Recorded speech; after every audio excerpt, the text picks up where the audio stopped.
Obi, Unidad 2. Nietzsche, la polilla de la moral. Curso 301-131. Filosofía ética. Imperativo categórico en Kant. Obra de tal modo que la máxima de tu acción se convierta en ley universal.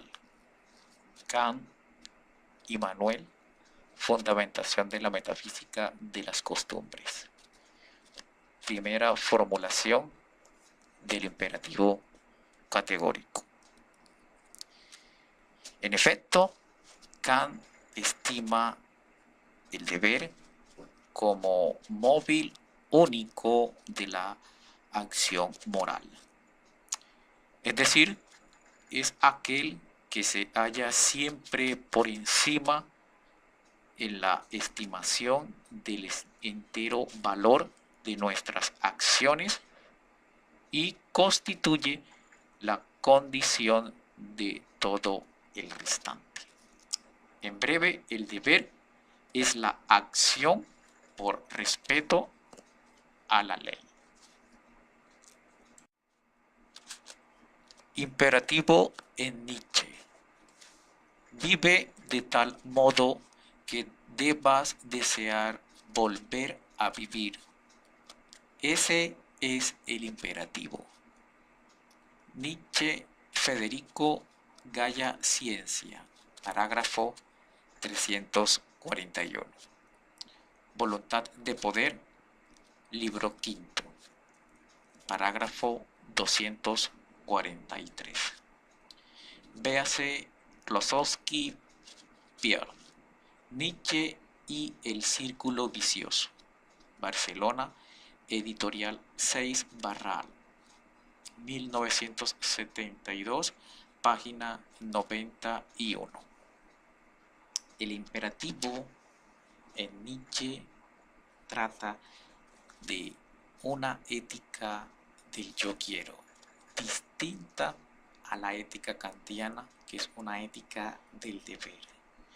La ética del yo quiero pone por encima toda la vida del hombre antes que el deber y el cumplimiento de la ley moral.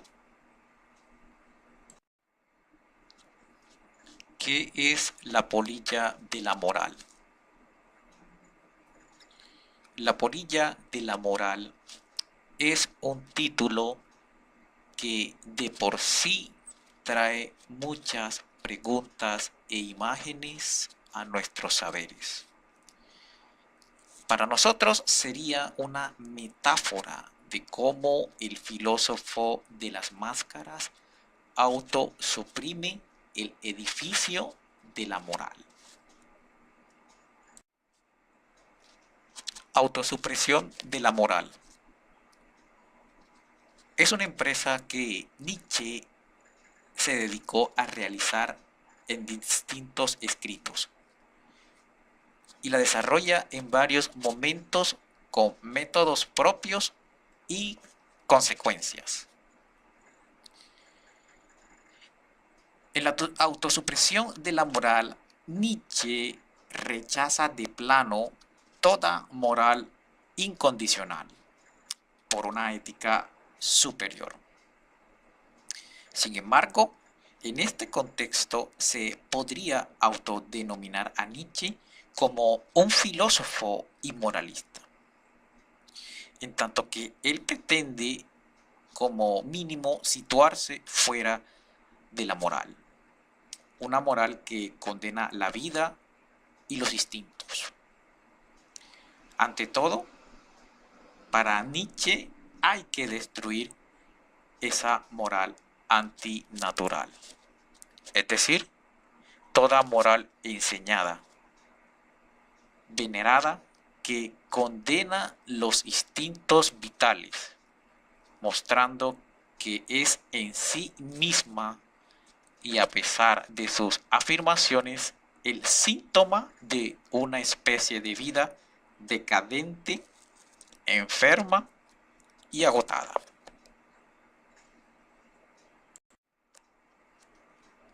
Primer método para la autosupresión de la moral: la genealogía de la moral.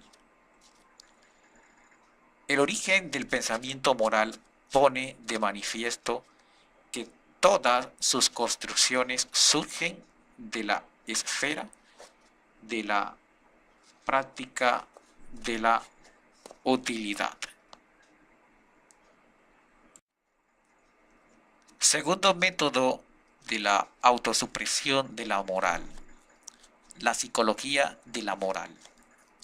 La psicología de la moral denuncia la causa por la que se ha reducido el enigma de la experiencia mediante idealizaciones y moralizaciones. En el método de la psicología de la moral se crea un resentimiento contra lo real, un odio hacia un mundo que hace sufrir, de donde surgen todas las construcciones de un mundo más valioso y ordenado. Autosuprimir la moral.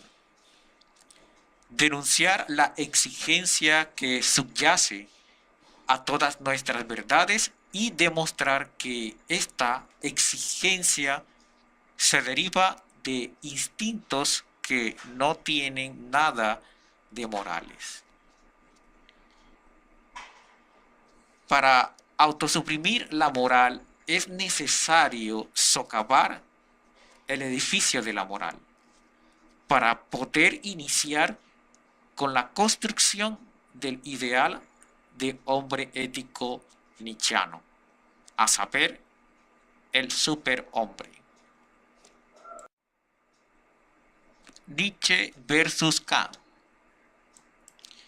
Y lo principal es que Kant, en la esfera de la moral y de la ética, produjo un cambio. El cambio de lugar de la libertad desde lo nominal hacia la brecha misma entre lo fenomenal y lo nominal.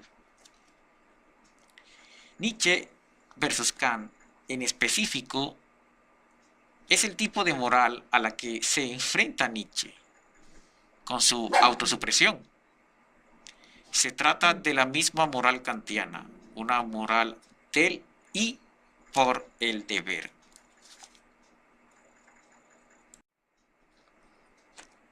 Conclusiones. Nietzsche critica y rechaza las ideas kantianas de dignidad, autonomía, desinterés, racional, pureza, universalidad y propone, sin embargo, exigencias que afectan de alguna manera a una categoría de hombres, a los capaces de conciencia intelectual, los capaces de veracidad, de probidad, es decir, los capaces de sinceridad.